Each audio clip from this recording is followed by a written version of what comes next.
agenda. Is there a mover for the agenda? Trustee Locke. Seconder is Trustee Hodgson. Any questions or comments on the agenda? Seeing none, I'll call the question. All those in favor? And that's carried. Thank you. We do have Trustee Armstrong joining us electronically. Are you there, Trustee Armstrong? Yes, I'm in favor of the agenda too. Okay, thank you. And we do have regrets this evening from our 3 student trustees. So that moves us on to declarations of conflict of interest. Are there any declarations of conflict of interest this evening? Okay, none noted. We have no closed session. We have no presentations and delegations, which takes us to our one item for decision, and that is revisions to policy 4470, temporary closing of schools. Superintendent Dance, please.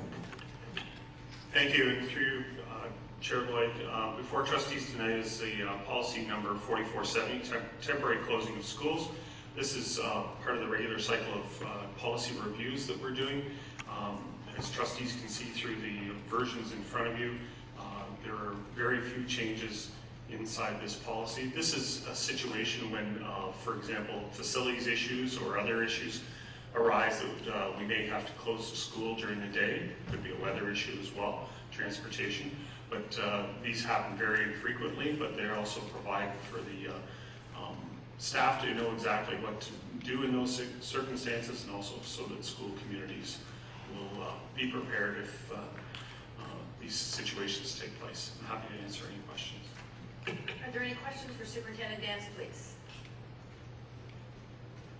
Okay, seeing none, we do have a recommendation contained within the policy that the Business and Facilities Standing Committee recommended the board approve the revision to policy 4470, temporary closing of schools, as set out in Appendix C of report number BF-D1, revision to policy 4470, temporary closing of schools, dated May the 6th, 2015. Is there a mover for that motion? Trustee Beacock, please, and seconded by Trustee Locke. Any questions or comments? Seeing none, I'll call the question. All those in favor? Opposed? And that carries. So that takes us on to the next items for information, and that's contract awards within approved budget, and that's Superintendent Jeffs, please. Thank you, Chair Lloyd. Through you, what you have before you tonight is a report about contracts awarded within approved budget. The list is rather lengthy this month. Several facilities, tenders that have gone out for repairs and things as such. Kurzweil voice recognition software, 2-year renewal, leasing for some vehicles, and access points and software, network software from Cisco. So I'd be happy to take any questions.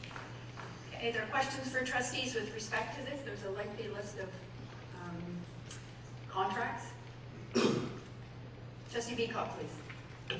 Thanks, Madam Chairman, through you, and it's not really a question, but looking through some of these and seeing where companies in some situations were way over price for the person who got it, and then the next one they might have got the job, and I know we've had lengthy conversations before. I always find that intriguing though, that those numbers vary so much. Superintendent Jeffs, did you respond to that? Sure. I think what we see with construction companies is, depending on how full their schedule is, they may be bidding low or bidding high. So those with full schedules, we see times throughout the year where they actually submit a high bid on the basis if we get it, we get it, and that's great. And those whose schedules aren't necessarily so full may be bidding significantly lower to try to fill up their schedules. I likely should mention that there are 2 really big projects on this list tonight. I'm sure everybody noticed, but our Tree Cumberland Beach and Victoria Harbor, which are 2 of the large capital projects we have going on over the next couple of years, are both on this list. So. Okay, any other questions? Okay, I have a question with Trustee Armstrong, you have a question? Yes, I have a question. Yep. Go ahead. In regard to the number of tenders received, there's a couple projects that only 2 bids were received. Is there an issue of bidding processes? For instance, if we only had 1 bid, would that be a problem because it's a competition, or do we have to have a minimum number? I think 2 is probably fine, but it seems interesting that there's not a lot of competition out there for some of these jobs, so, just paying 2 bids is unusual, I think, but Superintendent the Jeff, question please. is there a minimum number? Through you, Chair Lloyd, there isn't a minimum number, so in the event we end up with 1 bid, they would be considered low tender, and we would proceed with that. So we have a number of compliance issues we need to, or compliance pieces we need to address in the tender process, and provided we address those, then depending on how many bids we get, if we just follow along with the process. With respect to some of the ones where we're seeing some low bids, I think Kurzweil, if I'm not mistaken, which is voice recognition software, we only had 2 bids, and that's probably not unusual for that kind of specialty software. The construction projects, we're certainly seeing, at least I think in this round, substantially more than those numbers. Anything further, Trustee Armstrong? Thank you, I'm good. Okay, thank you. And I just had a question with respect to the Archer Cumberland Beach. I noticed the contractor that will be doing that job is the same contractor that is building the new Aurelia Secondary School.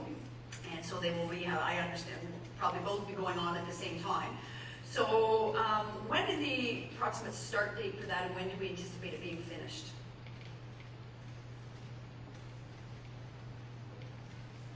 Superintendent Dance, please.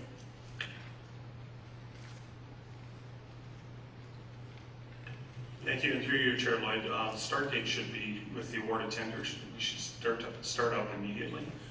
As soon as school is over, in the case of Archery at Cumberland Beach, we're anticipating the startup at Victoria Harbour to take place in May. Okay. Just with respect to Archer Cumberland Beach, will that be then done within 1 school year for the school to move back over for the following school year? That is the intention, but as with all construction projects, our goal is to be done in time for September 2016. Okay, thank you very much. Any further questions? Okay, seeing none, that was for information, which takes us to our next item for information, which is Barrie Secondary School Transition Update, and that is Superintendent Dance, please.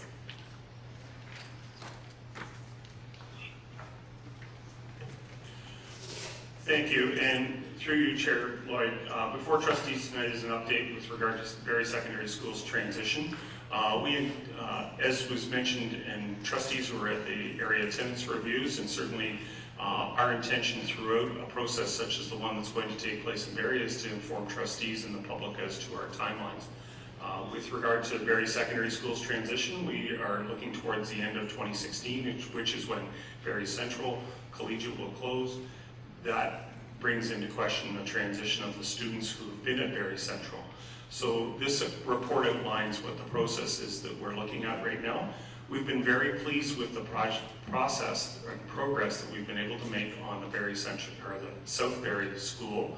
At this point, we anticipate going to pre-qualification, just as a matter of course, didn't make this report, on the ability to start moving soils around on the South Barrie property almost immediately. We hope to be able to, if we are able to submit a completed site plan application to Barrie, which we anticipate doing by the end of May, being able to go to tender during the next couple of months and start the construction process at South Barrie early in the fall. That being said, with regards to completion timelines and knowing that we have harsh winters and we have other winters, we do not anticipate finishing the school in time for September 2016. As we've referenced before at this table, we've 12 to 14 to 16 to 18 months could be the range for construction, and certainly with a secondary school it is extended because of the complexity of the construction compared to an elementary school, as well as the size. And so we're anticipating that transition to take place in September 2016 with the students who will be the new Barrie North attendance area attending Barrie North. There will be a construction project taking place there, but working with the principals of both Barrie North and Innisdale, who contributed significantly to this report, we're able to determine that Barrie North will be able to accommodate the students in the existing building with the existing portables while construction takes place. And in Innisdale, with the additional students coming out of the Barrie Central catchment area in the new Innisdale attendance area, as well as the extended French program, we anticipate being able to accommodate those students at that location with an addition of 4 portables. Now, that is due to the work of the principals being able to say exactly how we could timetable that many, but we're very confident in that, and that's what is expressed in this report as well. So this information is for your information. This report is for your information, and we believe that we've got a plan to go forward.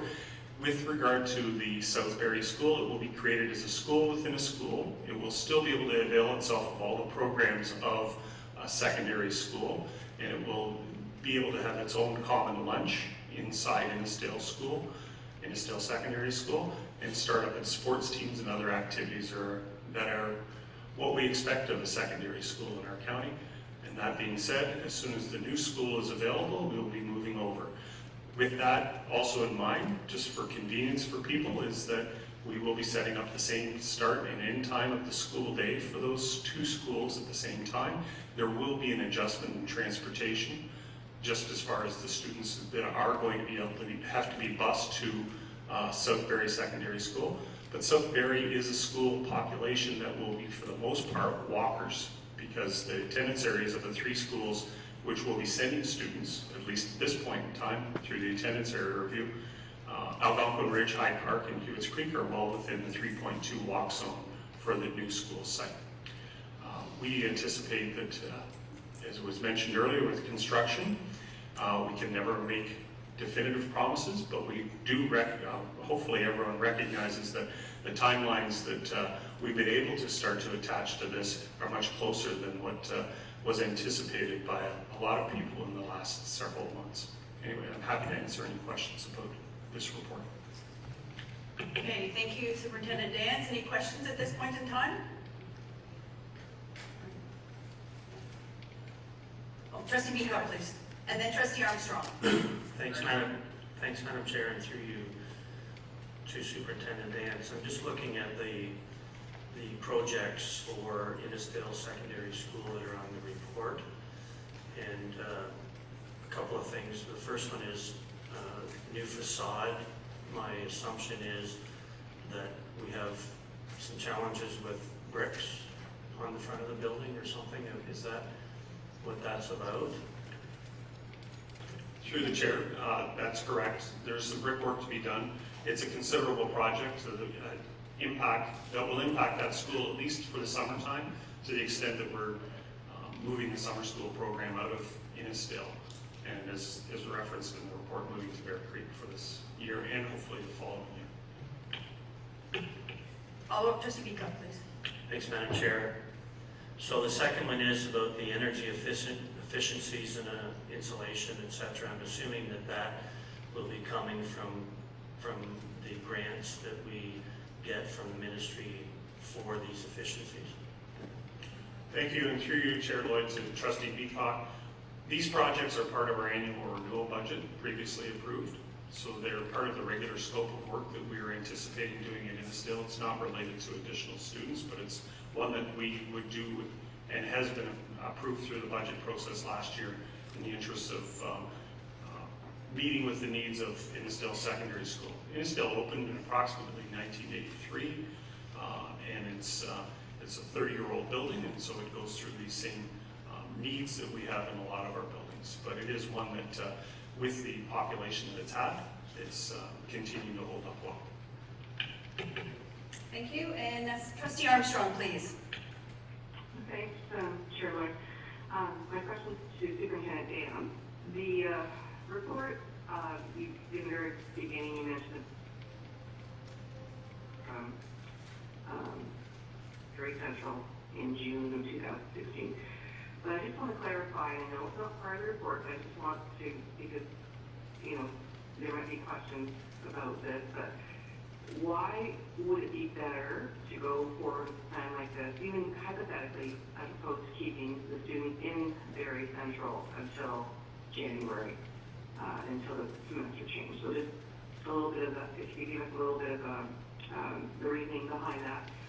I realize the setup of the schools and the transitions take a lot of planning, and parents and children need to know what's going on, but just that it's, because it's not addressed, I just wanted clarification why mid-semester or mid-year break is better as opposed to just keeping the school open. We have to change, certain, we made a decision that we're not going to go back on that, I realize, but even we have, say the motion stated that it would remain open until new accommodations are ready. So can you just speak briefly on that? Lieutenant Dan, please. Thank you, and through you, Chair Lloyd, to Trustee Armstrong. One of the reasons why we don't do a transition during semester break is the new attendance areas will be in place as of June 30th, 2016, leading towards September. It's also one where, in the case of the students going to Barrie North, that's a large portion of the students that will have been either former Barrie Central students or students who lived in the former Barrie Central area. Some of these, specifically the grade 9s, will have never entered a school, a secondary school from grade 8. And so in order for that to take place, we would be saying, go to Barrie Central, if it was to keep it open until the new one was ready, and then the next year transition to Barrie North, so they would go grade 8 school to a secondary school and then to another secondary school. What we have said throughout the process is we're trying to minimize the number of moves, notwithstanding the fact that students will move schools from grade 8 to grade 9. And there is a difference between the students who are going to be attending Barrie North from the Barrie Central area, the students from Barrie Central, including the extended French students going to Innisdale, and distinctly different are the other students who are now either Innisdale students or new grade 8s from those areas that are part of the new South Barrie School that would become part of South Barrie. Some of those students will not have gone anywhere else. What we're looking at doing is moving students once during their secondary school career. And so that is one aspect of it. The other aspect, and we heard this loud and clear through the attendance area review, was why not delay it and keep the boundaries the same until then? That changes and puts students and families in a holding pattern to delay and, as I said, move students in. We also still have a significant, considerable concern about the plant at Barrie Central. We have been able to go through here, and trustees will recall, we do have a contingency plan, which in the case of catastrophic failure, we would have to move the students out early.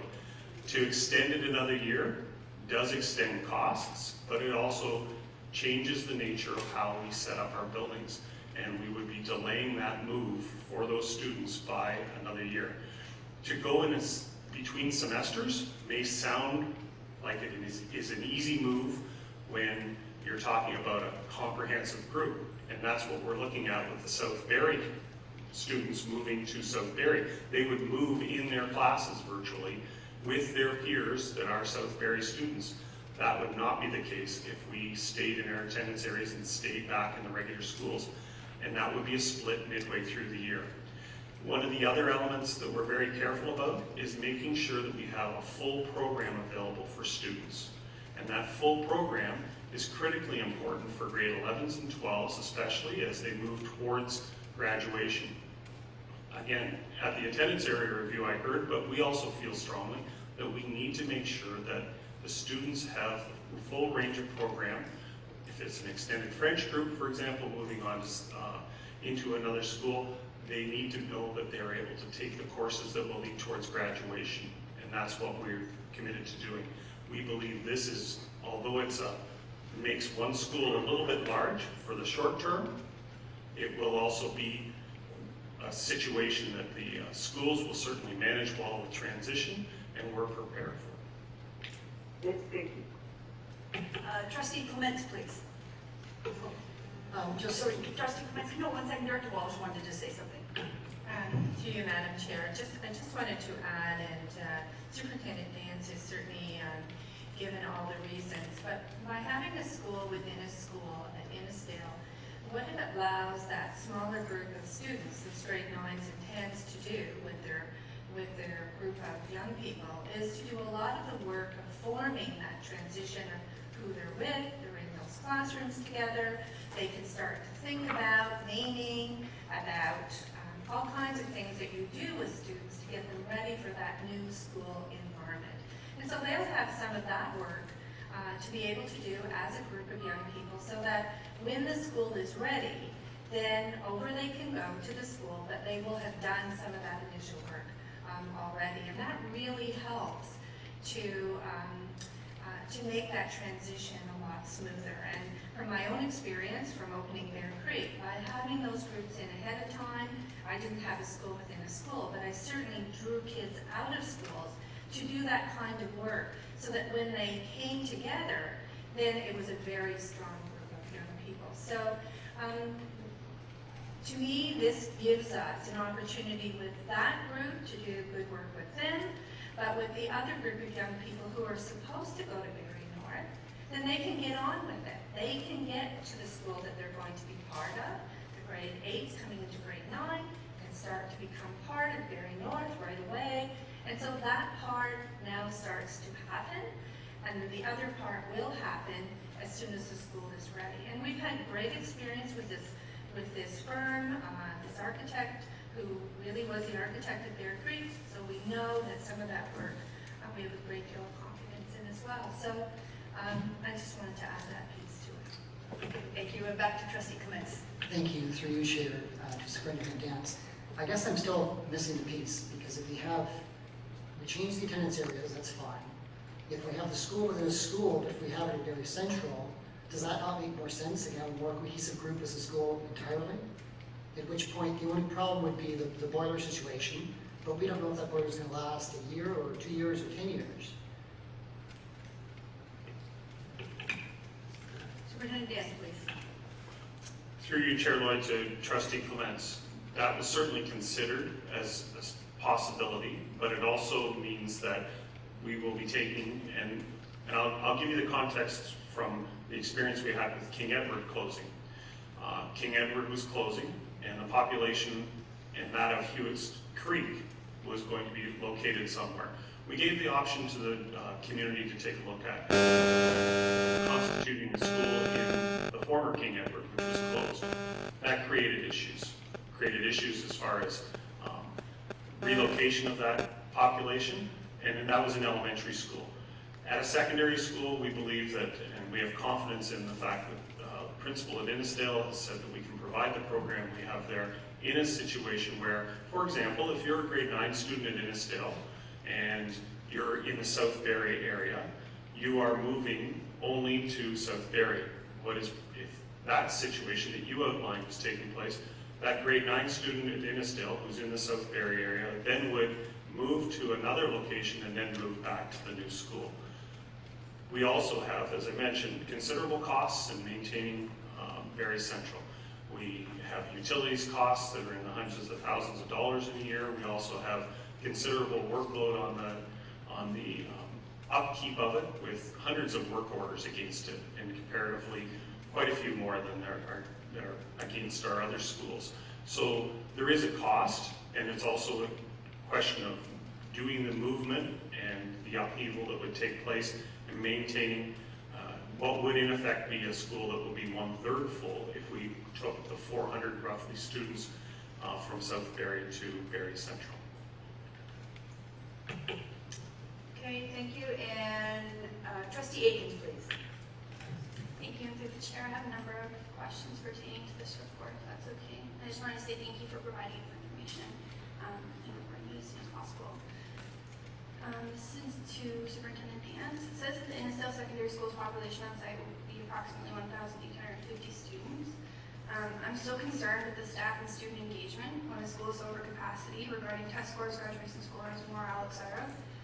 Could there be any statistical analysis done in the school during this time to see if the transition process is conducive to a proper learning environment for today and the future?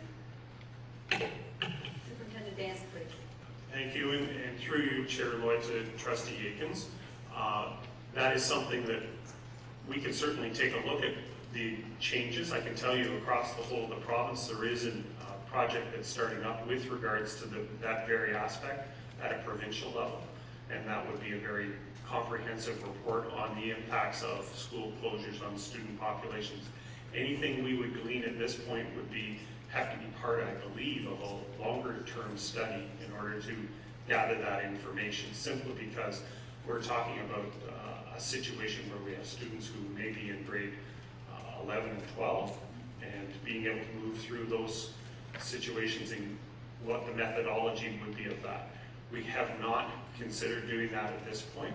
It certainly is something that could be considered, but the results and the report from that would not be available until probably well after the consolidation took place. Thank you. Follow-up, Trustee Aikens?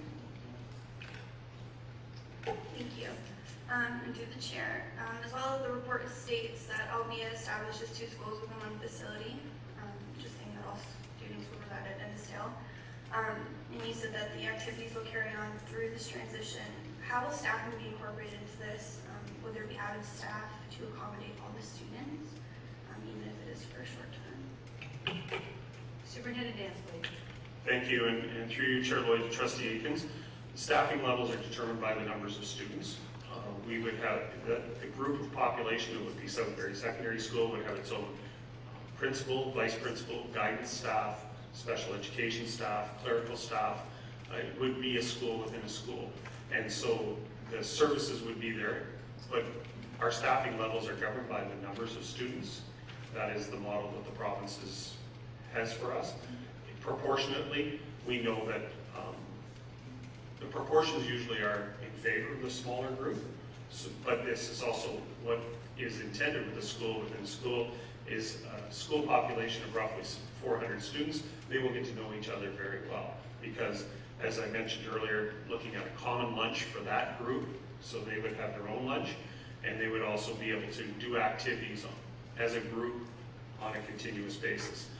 One of the key things that trustees hopefully understand with the work that's already going on in some of our schools, especially in Tate Township, the array of transition activities we try to do to meet with the needs of the students as they get ready to move on to another school are considerable. We have, I believe everybody knows the term link crew. Link crew are those connecting links between grade 8 and grade 9.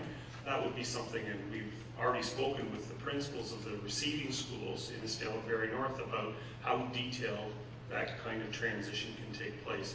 And although it's not in the realm of facility services, I can tell you that they take it very seriously.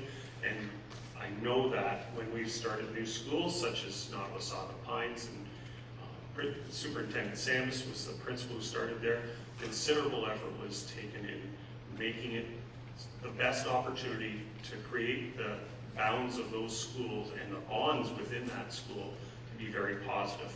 It is not without, sometimes there are upsets and there are bumps along the road, but it certainly is not for lack of trying. And we know that team building is a big part of that.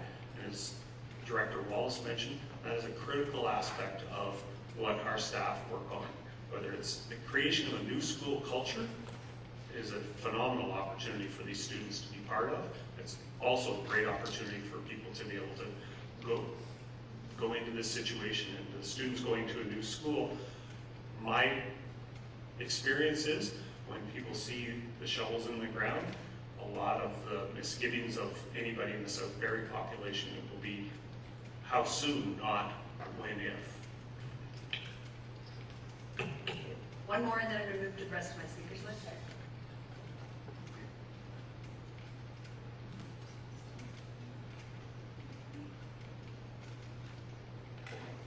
So with a combined population, and its original was 1900, an additional 100 students may require, it says in the report, that additional 4 portables to manage the increase, and that the additional space will provide flexibility, and South Barrie assessed to run its own classes.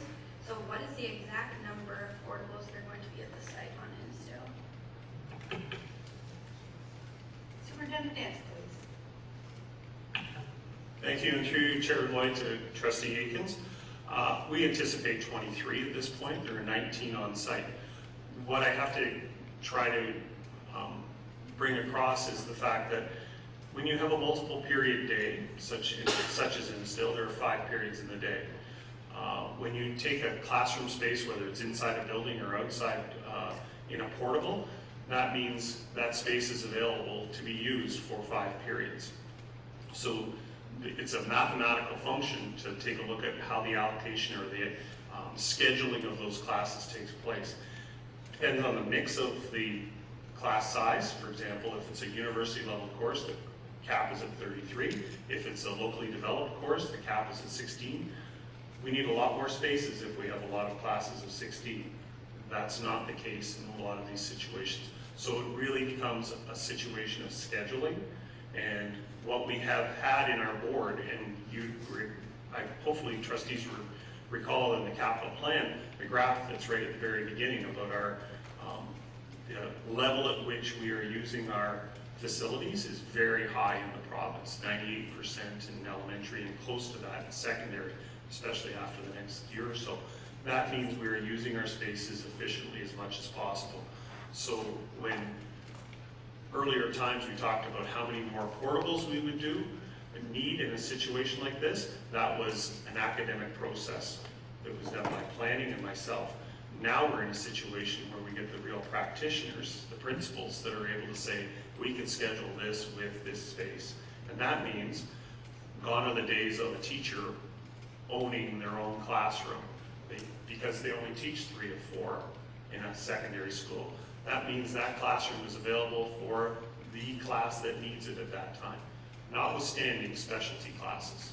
And that is an aspect that people could be concerned about, but in speaking to Principal Stevens at Innisdale, all her classes right now with the population she has at this time, with approximately 1,600 students, are not in use every period of the day.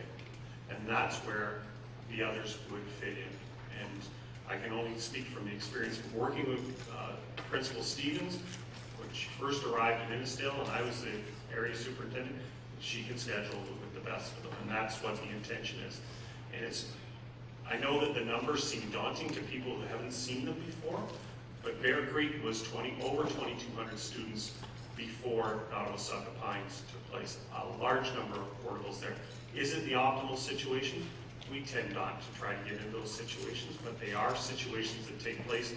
And of course, as trustees know, we don't get funding for schools until we show we're over capacity. And that's where we're at now. We have the funding for South Barrie School because Innisdale is over capacity. And with a temporary situation as we're approaching September 2016, we're very positive about the fact that, one, we're going to get the school done, and then that culture is able to be built in a familiar environment for the short term, and then move into the long-standing facility that will be. And Innisdale will settle down to a population that will be, although it'll still continue to be higher because we're going to give those 11s and 12s the opportunity to graduate, it will start to settle down to its normal size, which, if we don't have a population boom in Barrie, we anticipate 5 schools of approximately 1,300 or 1,400 students in the long run. Okay, thank you. Trustee Chandler, please. Thank you, and through you, Chair Lloyd, thank you for this report, Superintendent Dance. My question is around guidance. I think that the guidance department at Innisdale are going to need a big thumbs up for trying to stick handle all these kids. And I'm just wondering, the students who are there, who are moving to the new school, that you're suggesting they're all going to be in the same classes together. And then I want to know if the guidance department is going to be getting any extra support to facilitate the first month to make it as smooth a transition as possible. And my other question was about the portables. Are we physically going to have certain students in the portables, or it's just going to be the luck of the draw of how that works out?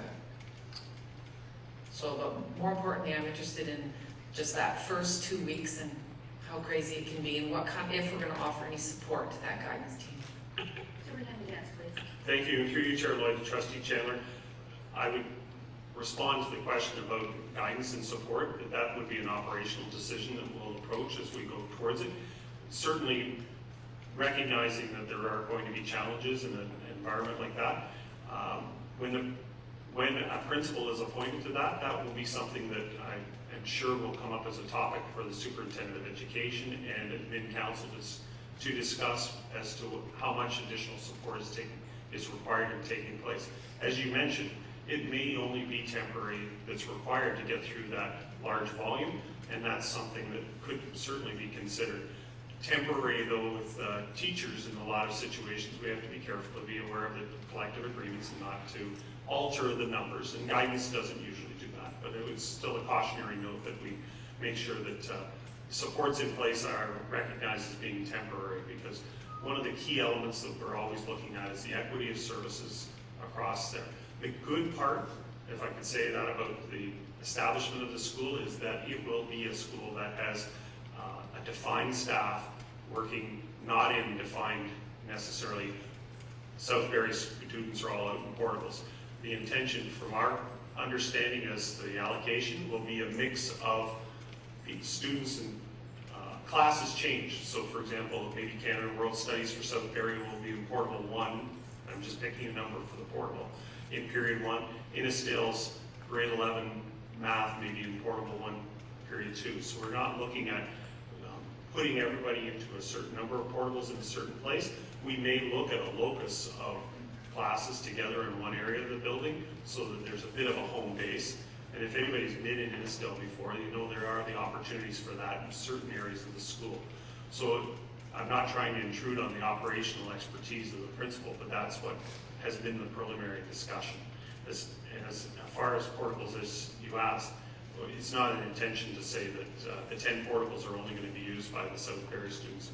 That's a challenge in the sense that we want students, because if it's a gym class, there are 3 gyms in Innisdale, a double and a single. We're not going to say, well, that's this group's and that's that group. It'll be when the gym's available. Same with exercise room, same with dance classes and studio. So it's really intended to, there'll be considerable bonding between the admin staff and certainly the guidance. A key element in this too is that a lot of the guidance students, or guidance teachers, and guidance staff at Innisdale will know the students, student success as well, will know the students who are going into grade 10 at South Barrie Secondary School. Director Wallace, please. To you, Madam Chair, but just to be clear, there is the staff that will be assigned to each of the schools so that we can move that group of students and their staff when the school is ready. So it is our sincere hope that as soon as the school's ready, as soon as we can get occupancy, then we really can walk them over or bus them over and get their schooling started. And that's the purpose of the school within a school. Follow up, please. Thank you, through you, Chair. That was my next question, but you've answered it perfectly. I guess then in terms of transition of those staff, I'm assuming and I'm hoping that one of those staff will be a guidance staff so that that staff can move with the kids and have the knowledge. My next follow-up question is just on the new school. Is it going to have a population of 400 to begin? And then where does it go from there? What are your anticipations? Is that right, 400? And then how do you see it growing in the near future, if you don't mind asking? Dance, please. Thank you, and through you, Chair Lloyd to Trustee Chandler, this is an incremental growth. And I'll draw the comparison to Nottawasaga Pines. Nottawasaga Pines started with grades 9, 10, and 11, and it started with approximately 600 students. Less than 600 students. The next year will be add the next cohort from those schools. So if the group starts at 400 in January or February of 2017, then in the fall of that year, we'll see the new incoming grade 9s, which, believe me, are going to be a larger cohort, because that's where, if trustees would recall in their business cases, we go 10 years out with our numbers. We know we've got the numbers in that attendance area. So that may add 300 students. So plus the 400 plus 300, the next year if it's leveled off, it'd be another 300. That's before the growth takes place in the south end of Barrie. When we received the funding for this school, this was one where we asked for a larger school right from the beginning because we know it's a growth area. The ministry does not do that. We have a planned addition for this school, but it will depend on capital funding and again, growing the school year by year until it grows to its size. And then if you recall the designs of the school, we also have where the portables would be in that location, because as the kickoff of the Hewitt's Creek secondary plan and subdivision, it will be a centerpiece. Thank you. Director Wallace, please. And to you, Madam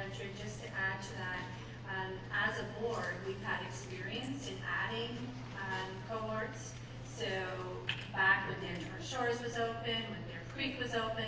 We started with a grade 9, 10, 11. In this case, we're starting with a 9, 10, and then adding the next year and the next year. So we've got some history, some stories that we can fall back on, and lessons learned of how we can look at these that made that transition very positive. Certainly that we can look at then what did that administration do, what did the teachers do, what were those kinds of things that made it a really positive experience for the students who were then moving into those settings. Okay, Trustee Wayne, please. Thank you, Madam Chair, and through you to Superintendent Dance. You mentioned that you hope to have a plan submitted to the city by the end of May. How long does it normally take for that plan to be approved as compared to previous plans submitted? Superintendent Dance, please. Thank you, and through you, Chair Lloyd to Vice Chair Main. The process is one that we're very involved with right now. We've had ongoing meetings with the City of Barrie and dialogue with regard to the plans. We are hopefully in the situation after our next meeting in the next week being able to go towards the end of May with a full site plan submission. The architect involved in this project, trustees met Paul Stevens, who's the principal with SAS, has been engaged in this, and some of it has to do even with landscaping. It has to do with, I believe it's called urban planning aspects. I forget what the terminology is, but there are certain aspects that comments are made back and forth by planners that are involved, and then once we meet certain standards, then we're able to do a full site plan submission. That's when the municipality is able to provide a building permit. So if it meets with approval, then we move from there. It really is a staged approach that we have to follow, and as I mentioned earlier, that does not stop us from going in to start to move earth around because it is the board's property. But it still has to meet with city approval, and they've been very helpful as far as the process that's been going forward. They have very strong beliefs on what should take place at the site, but they also have been working with us, and it's not unusual. There's nothing wrong, I don't believe, from staff's perspective of having to meet a high standard from the municipality, and that's what our experience has been with the City of Barrie. Thank you, Trustee Clements. Thank you, Chair Lloyd, through you to Superintendent Dance. We're promoting a school within a school, right? So South Barrie is going to be within Innisdale, and you're going to have their own identity all within the school, right? So, and we've done this before with King Edward, which is an elementary school, is that correct? Through the chair, no, it did not take place there. That was an option, and it was not followed through on in the old building. So what I was using as an example was a situation where we had an option to use a closed building, and we did not do that. So it did not take place there because overwhelmingly it was decided to take a new school population that would have outstripped the size of that school. In that case, was not to have the new school located in the old closed building. Okay, so there is a school that we did this school within a school someplace else, right? There is a precedent for doing this? Through the chair, not in recent memory. So we're looking at grade 9s and 10s who are teenagers. And I've had 3 daughters, and when they hit that period, their brain kind of leaves their body for a few years, right? And of course, I grew up with the Broad Street bullies and all that stuff, so, you know, different time, I'm sure. But if you've got a school within a school and a high school with these teenagers, and you're getting their separate identities, 2 identities in the same school, what happens on football day when they play each other? Superintendent Days, please. Thank you, and through you, Chair Lloyd, to Trustee Clements, thank you. The situation there is that, for example, if it's a football team, it may be a junior team against a junior team. There is no seniors that would be available in the 9s and 10s, but there may be some rivalry. But then at the same time, they may also be their friends. They just live in a different neighborhood.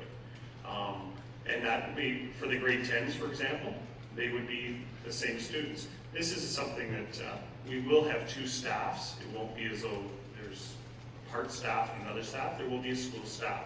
So is it a situation that is not unheard of in the province? No, it's been done in the province before. And these situations take place, and they are managed by the staff, and certainly the physical surroundings are capable of supporting the population as we've outlined. Yeah, I'm not worried with the physical, it's just the emotional component of it, and I think we're seriously underestimating. If you're doing a job and making it unique, we're gonna have a problem here, I think. They do also, though, because of their size of the schools, could they not be different categories of secondary schools? Because of based upon the population for single A and double A ratings, so they might not even play each other? Okay, and Trustee Aikens, please. Thank you through the chair. This question is regarding Barrie North. So, in the report it says under current status on page, I think it is 33 from Barrie North. Do we approximately know, sorry, it says mechanical heating and cooling system. Do we approximately know how long we've known about the mechanical updates that need to be undertaken, and do we know the scope of work that is required? Superintendent Dance, please. Thank you. And through you, Chair Lloyd, to Trustee Aikens. The development of plans for each school is based on its facility condition index. So there are the run of regular course of activities would take place. One of the key elements that we want to make sure trustees understand is if there's a significant addition being put onto a building, there will be the need to connect mechanical heating and cooling to the new systems, to the old systems. That being said, we are looking at additional funds being put towards this construction project to address the needs. Trustees would recall in the business case that we did ask the ministry for $21.5 million. We received 6.1 for the pupil places. Notwithstanding having the dollars that are allocated to this, we still have significant needs at a school of the age of Barrie North to continue to maintain it. So there will continue to be projects that take place there. Trustees who live in Barrie or have been by Barrie North recognize the significant project took place last year with the parking lots and the accessibility into the school from there. Those were approved through regular budget process. A school the size of Barrie North also has roofing concerns that take place on almost a yearly basis because the calls from the neighbors come in and tell me that they could smell tar again. Those are the sections of roof. That being said, we have done ongoing work in different sections of the school because of its size, not unlike what we are doing this year with, as mentioned earlier by Trustee Beacott, with regard to Innisdale. So there are ongoing situations of schools of different age with regard to the application of trying to eliminate challenging areas as we go forward. Follow up to that? Thank you through the chair. So those costs are incorporated into the addition renovation portion of the budget. Through the chair, Trustee Aikens, correct, through annual renewal or school condition improvement.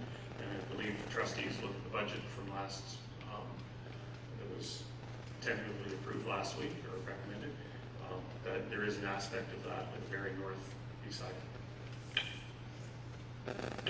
And then Trustee Clements, one more question. We usually speak twice on a matter, so if you want to go one more time, that'd be great. Okay, great, thanks. Couple things. You mentioned the cost of keeping Barrie Central open, but how different would that be if we actually were moving in September 2016 to a new school? Would it be significantly more than that? So we've already budgeted for the money anyway, do we not? Superintendent Dance, please. Thank you, and through you, Chair Lloyd, to Trustee Clements. There's a significant cost difference in the utility usage in a school such as Barrie Central as opposed to a new school. There are other aspects as well. The ongoing costs of a school such as Barrie Central, whether it's maintenance and others, is considerably higher. We're also looking at a situation of duplication of staff You are correct, though. I mean, if a new school opens, then there will be costs against that, but those costs are not the same as if they were taking place at Barrie Central. Those are considerably higher. And I reference the ARC materials, and also I can certainly provide updated costs for Barrie Central as opposed to the other schools. Yeah, I'd like to see, if you could, the difference between the two, and how much more it would actually be. For Innisdale. Sorry, if I could. I don't have the numbers for South Barrie, so if it's comparison with other schools, I can provide Sure, that. that's fine. I can't provide for South Barrie because we don't know what its performance is going to be. Yeah, best estimate. In Innisdale, it says it's going to peak at 1,900 students, is that correct? Through the chair, that's correct. So do we know that the city is going to allow that many students in that school with the bathrooms, facilities and stuff like that? Has that been clear with them yet? Superintendent Dan, please. Through the chair, Trustee Clements, that is an ongoing process with the city. Our understanding is that we have the fixtures in place. Although the city has put a number against the availability of the washrooms at this point, I believe it's 1,700. It's one that we believe that we have, according to the building code, availability to go quite a bit higher than that, into the low 2000s. Okay, through the chair, when do you think we'll have that confirmation that we want to do that or not? Superintendent Dan, please. Thank you. And through you, Chair Lloyd, to Trustee Clements, it will be something we'll be working on. Staff will continue to work on very soon, so we can certainly update as we go along. Thank you. And Superintendent Dan, we've exhausted our speaker list, so I just had one question. We have done the school within a school model before, I do believe. I'm testing my memory, been here now for 9 years, but did we not with an elementary, run 2 elementary schools on one site in the south end of Barrie prior to this as well? Thank you. And correct, through you, Chair Lloyd, it was Hewitt's Creek in Allandale. And that was the situation. At one point, it was contemplated that Hewitt's Creek would form at King Edward, and that was the situation that I was alluding to earlier. It did not take place to go into a closed school, but Hewitt's Creek was held at Allandale. And in multiple cases, we've had schools hold. For example, Allandals Bluffs was held even though it was not open until Thanksgiving, and Superintendent Kavanaugh was the principal of the school at the time. It was held in a couple of locations in order to do that. Complexity of which is very different in elementary schools as opposed to secondary, and that is certainly one of the aspects that we're trying to make sure that is in place for a school within a school at Innisdale, is the availability of the program that would take place. Okay, thank you. All right. Okay, Trustee Clements? If there's other schools that have actually done this, high schools across the province, is somebody looking at how that was done to make sure that transition went well and the school is in the school? Because it does really make me nervous. If we've got a precedent of doing that before, maybe we can learn from how they've done it. Superintendent Dan, please. Thank you, and through you, Chair Lloyd, we'll certainly investigate that. I can think of schools that have taken place in Peel District School Court that have done the very same thing. Fletcher's Meadow comes to mind. Those are a variety, but we'll certainly do some work and try to bring back a report. Okay, thank you. There's no further questions and no further speakers to this matter at this point in time, and that report was provided for information. So we move on to correspondence, and we have none. Are there any other matters at this time? Trustee Beacock, please. Thanks, Madam Chair. And I guess before I ask my questions, the update on solar rooftops, is it okay to ask a couple of questions on that we received the other day, or do we need to wait? I have a couple of questions about it, so. It was provided as a trustee update to Right. trustees, so Superintendent Dan, can you be able to answer some questions on that at this time? Through the chair, yes. Thank you. Trustee Beacock, go ahead. Thank you very much.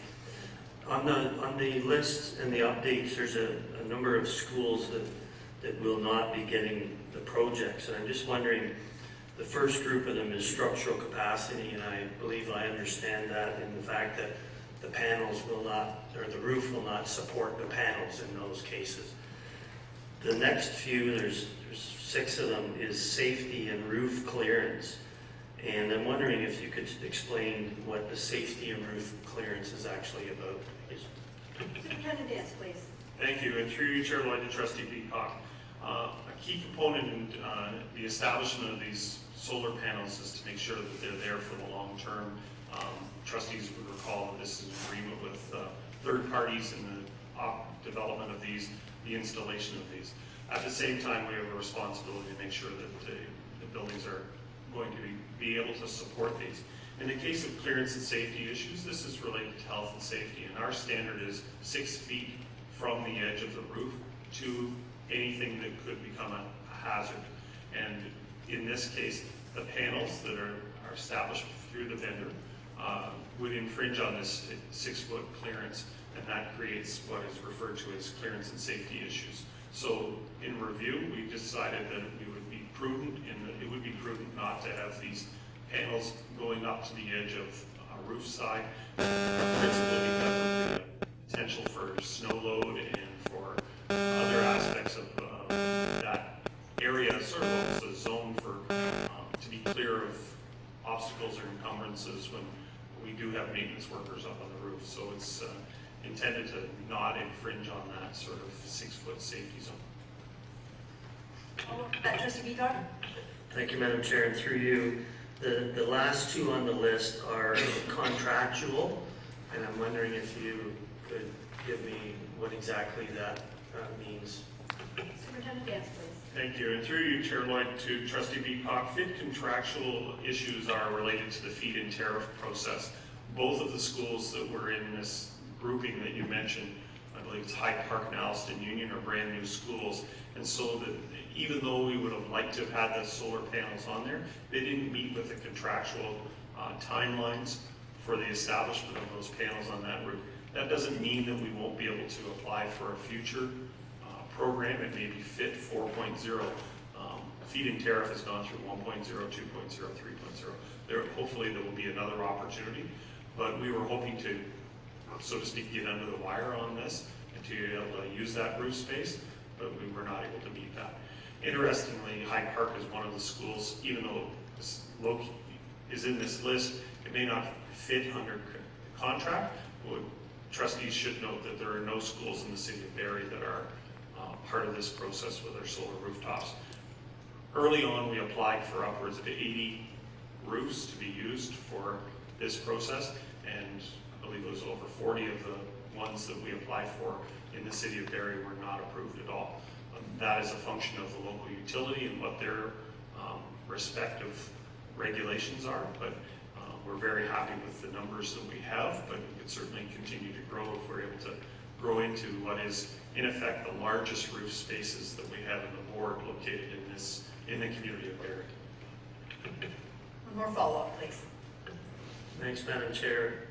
So just following up on that, because that was one more question, is around the schools or having no schools in Barrie.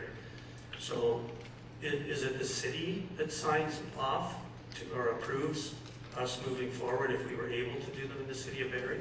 Or is it the utility or a combination of both? Superintendent Dance.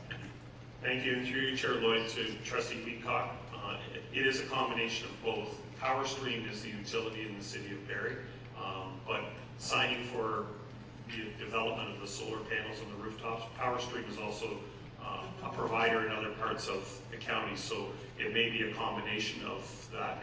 I can tell you from the work that's been going on through the Maintenance and Environmental Services Department, there's been a considerable amount of work with city staff in order to ensure that the structural capacity of the buildings has been very good.